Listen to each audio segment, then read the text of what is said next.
بسم اللہ الرحمن الرحیم، السلام علیکم، میں اسد اللہ خان ہوں۔ ایسا لگتا ہے کہ پاکستان کی جو صحافت ہے وہ اس وقت عمران خان کے آزار بند کے گرد گھوم رہی ہے۔ میں معذرت چاہتا ہوں یہ الفاظ استعمال کر رہا ہوں، لیکن آپ دیکھیں کیا ہو رہا ہے۔ عمران خان کے تعلقات کیا تھے، عمران خان کے کس کے ساتھ تعلقات تھے، عمران خان کیا کرتے رہے ہیں، عمران خان ویمنائزر ہیں۔ اس کے علاوہ پاکستانی سیاست کو کوئی موضوع نہیں مل رہا، اس کے علاوہ پاکستانی صحافت کو کوئی موضوع نہیں مل رہا۔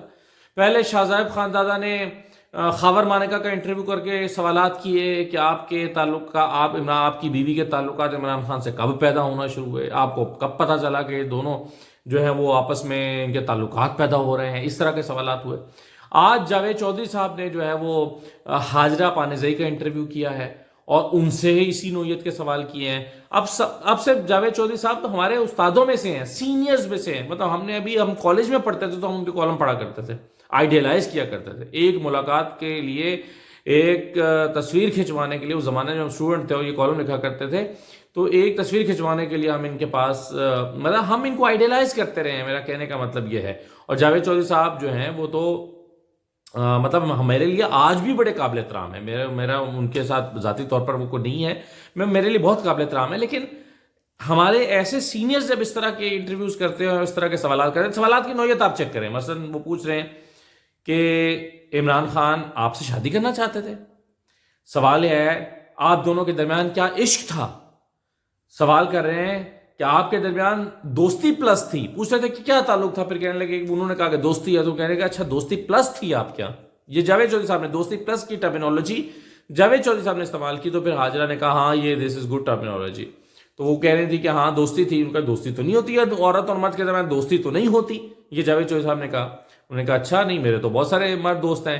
تو پھر انہوں نے کہا کہ اچھا دوستی پلس تھی، تو اس نے کہا ہاں پھر دوستی پلس تھی۔ پھر انہوں نے پوچھا جاوید چودھری صاحب نے کہ آپ کا ان کے ساتھ افیئر تھا، یہ سوال کیا۔ پھر پوچھا کہ خان صاحب آپ کو پسند کرتے تھے۔ یہ سوالات کی نوعیت آپ دیکھیں جو جاوید چودھری صاحب کر رہے ہیں حاجرہ پانیزئی سے۔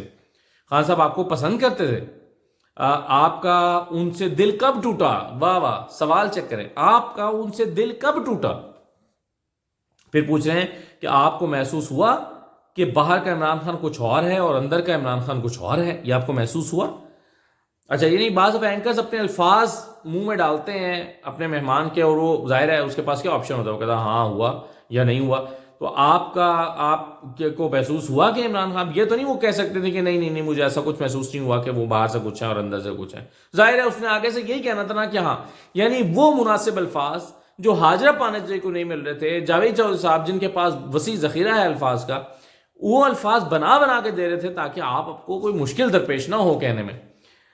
آپ کی پہلی ملاقات خان صاحب سے کب ہوئی؟ آپ کو خان کا دوسرا روپ دیکھ کر دھچکا لگا؟ یعنی آپ کے خیال میں کیا کہیں گی آگے سے حاجرہ کہ نہیں مجھے کوئی دھچکا نہیں لگا؟ ان کا ہاں میں بڑا مایوس ہوئی خان کا دوسرا روپ دیکھ کے، میں تو خان کو اس طرح سمجھ رہی تھی، اس طرح سمجھ رہی تھی۔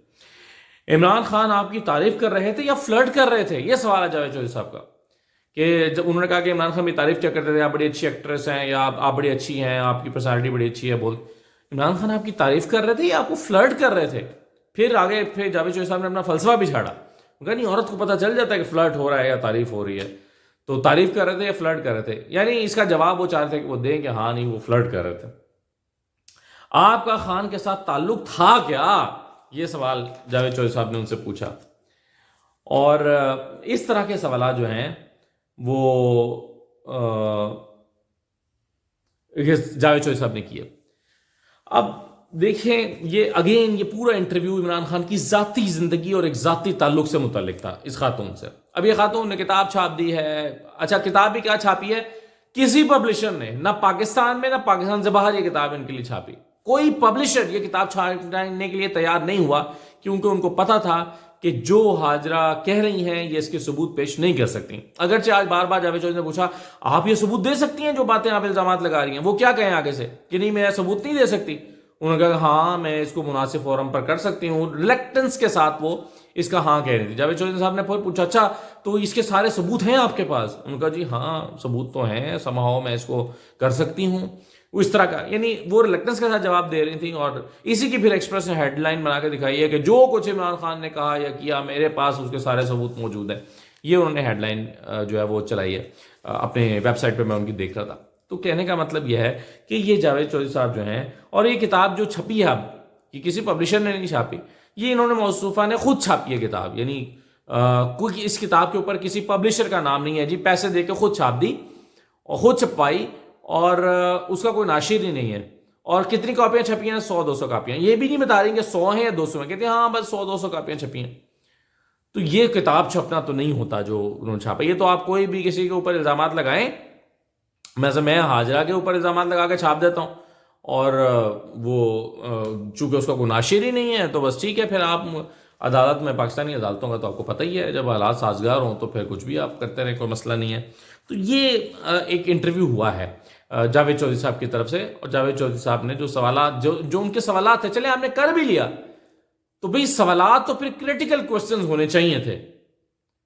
وہ سوالات ہمیں جو ہے وہ سنائی نہیں دیے یا دکھائی نہیں دیا آج کے اس انٹرویو میں. میں ایک چھوٹا سا ٹکڑا آپ کو سنوائی دیتا ہوں، بلکہ جو پانیزئی کے اس انٹرویو میں سے ہے، وہ کیا کہہ رہی ہیں، سنیے ذرا. میں ان کو جانتی تھی، میری دوستی تھی، اور پھر میں نے ان کی پالیٹکس کو بڑا سپورٹ کیا. صرف دوستی تھی؟ صرف دوستی ہوتی ہے، ہاں دوستی ہوتی ہے. نہیں، عورت اور مرد کے درمیان دوستی نہیں ہوتی، پہلی بات. اچھا خیر، میں کافی میل فرینڈز ہیں، میری بھی ہیں. دوستی، آپ دوستی پلس، جی دوستی plus, that's an interesting concept. ہاں جی آف کورس. کیونکہ آپ یہ کہہ جیسے سکتے ہیں اگر وسیم پلس ہو سکتا ہے، گزار پلس بھی ہو سکتا ہے، گزار پلس بھی ہو سکتا ہے، تو حاجرہ خان پلس بھی ہو سکتا ہے. ٹھیک. ہاں جی، تو یہ دوستی پلس اچھی ٹرمینالوجی ہے جی. ہاں جی دوستی بالکل، plus guilty as charge of course. اچھا یہ فرمائیے کہ خان کے ساتھ سب سے پہلے آپ کی پہلی ملاقات کب ہوئی؟ تو یہ جی جاوید چودھری صاحب کا بہرحال ایک دلچسپ انٹرویو شاہ زیب خانزادہ کے خاور مانکا کے بعد یہ انٹرویو ہے. خاور مانکا صاحب نے بھی ویسے کمال کیا، اس دن انٹرویو دیا، اور انٹرویو میں سوچ رہا تھا اس سے بات کروں لیکن موقع نہیں مل سکا. لیکن خاور مانکا صاحب جو ہیں، انہوں نے ایک درخواست اس کے بعد دائر کی ہے، اور وہ درخواست جو ہے اس میں انہوں نے یہ کہا، اس کا میں نے ذکر کیا تھا درخواست کا، کہ جس میں انہوں نے کہا تھا کہ میری اہلیہ کے اور عمران خان کے ناجائز تعلقات تھے، اور پھر میں نے طلاق دی، اور یہ اور وہ، اس میں کچھ درخواستیں بھی کی ہیں. لیکن اس میں اس کے 3 پوائنٹس بڑے انٹرسٹنگ ہیں خاور مانکا صاحب کے. مثلا انہوں نے 3 گواہ پیش کیے ہیں. آپ کو پتہ ہے کہ 3 گواہ کب چاہیے ہوتے ہیں؟ گواہ چاہیے ہوتے ہیں زنا کے مقدمے میں، زنا کے کیس میں، اور اس میں گواہ جو ہیں وہ چشمدید گواہ ہونے چاہیے، یعنی انہوں نے اپنی آنکھوں سے 1-2 لوگوں کو زنا کرتے ہوئے دیکھا ہو، یا اگر کوئی شخص دوسرے پر الزام لگاتا ہے کہ اس نے میرے ساتھ زنا کیا ہے، تو اس کے اوپر جو ہے وہ حد تب لگتی ہے کہ جب اس نے 3 گواہ پیش کرنے ہوتے ہیں کہ ہاں جی یہ اس کا الزام درست ہے، ہم 3 گواہ اس کے موجود ہیں. اب یہ جو 3 گواہ پیش کیے ہیں، اون چودھری صاحب، مفتی سعید اور ایک ملازم. اب اگر تو یہ تینوں گواہان عدالت میں پیش ہو کر کہتے ہیں کہ جی ہاں ہم ان دونوں کے ناجائز تعلقات، اور ناجائز تعلقات کا مطلب ہے آپ کیا ناجائز تعلقات ہوتے ہیں، ان ناجائز تعلقات یا ان لمحات کے ہم چشمدید گواہ ہیں، یہ اگر ناجائز طور پر یہ تعلق استوار کر کے ایک ناجائز عمل کیا گیا تھا تو ہم نے یہ اپنی آنکھوں سے دیکھا ہے، یہ ان کو کہنا پڑے گا اگر اس میں عمران خان کو سزا دلوانی ہے یا ان لوگوں کو سزا دلوانی ہے. تو یہ تینوں جو ہیں گواہ کے طور پر پیش ہو کر کہیں گے کہ جی ہم نے اپنی آنکھوں سے یہ عمل ہوتے ہوئے دیکھا ہے. تو اس لیے یعنی صرف یہ کہنا کافی نہیں ہوگا کہ جی ہاں یہ ملا کرتے تھے، عمران خان کے گھر آیا کرتے تھے، ملاقات کیا کرتے تھے. یہ ایک سزا دلوانے، ملاقات کرنا، کسی کے گھر آ کر ملاقات کرنا اور مرضی سے ملاقات کرنا، یہ کوئی جرم نہیں ہے. تو ان تینوں گواہان کا اس سے بڑھ کر ان کو جو ہے وہ اپنے بیان دینا پڑے گا کہ ہاں جی ہم نے اس ناجائز تعلقات کے نتیجے میں ہونے والی چیزوں کو اپنی آنکھوں سے دیکھا ہوا. تو یہ ان کو کہنا پڑے گا، تب جا کر جو ہے وہ ہوگی. اب کیا یہ کہہ سکتے ہیں یہ تینوں یہ بات؟ تو مجھے نہیں پتا، خاص طور پر مفتی سعید جو ہیں وہ کیا یہ کہہ سکتے تھے، کیونکہ وہ تو اس طرح کی ملاقات میں پیش بھی نہیں ہوتے، تو انہوں نے صرف نکاح کرایا ہوا تھا. اچھا دوسرا پوائنٹ یہ ہے کہ عدت میں، یعنی انہوں نے جو درخواست کیا کہ جی انہوں نے نکاح عدت میں کیا. اور بھائی جب آپ نے طلاق دے دی، اس کے بعد جو نکاح ہوا وہ عدت میں ہوا یا عدت کے بعد ہوا، اس سے پہلے شوہر کا کیا تعلق ہے؟ طلاق دینے والے کا کیا تعلق ہے؟ بھائی طلاق دینے والے نے طلاق دے دی، اس کے بعد وہ خاتون اگلے دن نکاح کرے، شرعی کرے، غیر شرعی کرے، نہ کرے، پہلے شوہر کا اس سے کیا تعلق رہا ہے؟ یعنی کوئی کسی کے پاس رہ رہا ہے، نکاح کر کے رہ رہا ہے، نکاح کے بغیر رہ رہا ہے، نکاح صحیح ہوا ہے غلط ہوا ہے، نکاح ہوا بھی ہے یا نہیں ہوا، نکاح پہلے دن ہوا ہے یا 3 مہینے کے بعد ہوا ہے یا 4 مہینے کے بعد ہوا ہے. اس سارے معاملے کا مسئلے کا کوئی تعلق جو ہے وہ پچھلے شوہر سے بنتا ہی نہیں ہے. تو اس درخواست میں کہ جی انہوں نے نکاح عدت کے دوران کیا، اس میں درخواست گزار یا فریق تو خاور مانکہ بن ہی نہیں سکتے. خاور مانکہ اس سے متاثرہ فریق ہی نہیں ہے. کوئی شخص، یہ بنیادی سا اصول ہے کوئی درخواست گزار کا کہ درخواست گزار کا اس کا متاثرہ ہونا ضروری ہے. تو درخواست گزار تو اس سے متاثرہ ہی نہیں ہوا، متاثر ہی نہیں ہے، تو پھر وہ اس میں درخواست گزار کیسے بن سکتا ہے خاور مانکہ؟ ان کے نکاح کا، اگلے نکاح کا، ان کی سابقہ اہلیہ کے اگلے نکاح کا ان سے کیا تعلق ہے کہ وہ صحیح ہوا یا نہیں ہوا؟ اور تیسرا نقطہ یہ ہے کہ اگر عدت کے دوران نکاح ہوا ہے تو کیا ہوگا؟ یعنی اگر واقعی دوران عدت نکاح کر لیا بشریٰ بی بی اور عمران خان نے تو کیا ہوگا؟ بھائی اس میں جو اب میں عالم دین نہیں ہوں، لیکن میں نے جو تھوڑا بہت جاننے کی کوشش کی اور معلومات اکٹھی کی، اس سے مجھے پتہ یہ چلا ہے کہ یہ متفق علیہ ایک کانسیپٹ یا اس پر رائے موجود ہے، اور اس پر تمام مکاتب فکر متفق ہیں کہ اگر کسی نے جو ہے وہ عدت کے دوران نکاح کر لیا ہے تو وہ ایک irregularity کے زمرے میں آتا ہے، اور اس پر کوئی سزا موجود نہیں ہے کہ اس پہ اتنے کوڑے لگیں گے کیونکہ اس نے عدت میں نکاح کر لیا ہے، یا اس میں جو ہے وہ کوئی 6 سال کی سزا ہو جائے گی، بلکہ اس کا طریقہ کار یہ ہے کہ نکاح دوبارہ پڑھوایا جائے. یعنی کیا تو پہلے بھی نکاح ہی تھا، لیکن وہ نکاح مسنون نہیں ہے، وہ درست نہیں ہے، لیکن اس کی کوئی سزا بھی مقرر نہیں ہے. اس کی سزا یا اس کو صحیح کرنے کا طریقہ یہ ہے کہ دوبارہ کر لیا جائے نکاح، اور وہ دوبارہ ہوا. تو یہ والا جو نقطہ ہے یہ بھی تو میرا خیال ہے کہ وہ جو خاور مانکہ صاحب جو ہے انہوں نے بھی جو درخواست دی ہوئی ہے اس میں سے نکلنا کچھ بھی نہیں ہے. وہ محض ایک جو ہے وہ عمران خان کو رگیدنے، مورلی پریشرائز کرنے اور ان مقاصد کے لیے جو ہے وہ کیا گیا ہے. اچھا، تو یہ جناب میں 2-1 چیزیں آپ کے ساتھ اور کرنا چاہتا ہوں ڈسکس جاتے جاتے. ایک تو یہ ہے کہ نون لیگ نے اپنا پارلیمانی بورڈ تشکیل دیا ہے ٹکٹوں کی تقسیم کے لیے، کہ ٹکٹیں جو ہیں وہ تقسیم ہوں گی اور کیسے ہوں گی، اس کا طریقہ کار کیا ہے. تو اس کے لیے یہ پارلیمانی بورڈ بنایا ہے، اور اس میں جن لوگوں کے نام ڈالے ہیں ظاہر ساگڈار تو چیئرمین ہیں اس کے سلیکشن کمیٹی کے بھی، اور خواجہ آصف اور مریم نواز اور رانا تنویر اور اقبال، احسن اقبال اور حمزہ شہباز اور غلام دستگیر خان اور چودھری شیر علی، رانا ثناء اللہ، یعنی جتنے لوگ ہیں سینئر اٹھا کے انہوں نے ڈال دیے ہیں. اس کا بنیادی ٹکٹیں تو ایسے ہی ملتی ہیں کہ آپ کو کس حلقے میں یا جس شہر میں جو تگڑے لوگ ہیں ان کو آن بورڈ لے لیا جائے. مطلب گجرانوالہ میں تو خرم دستگیر اینڈ فیملی، ان کو آن بورڈ لے لیا جائے.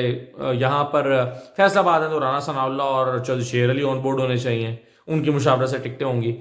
تو یہ ایک پارلیمانی بورڈ سا تشکیل دیا گیا ہے، اس میں 35 افراد کو شامل کیا گیا ہے.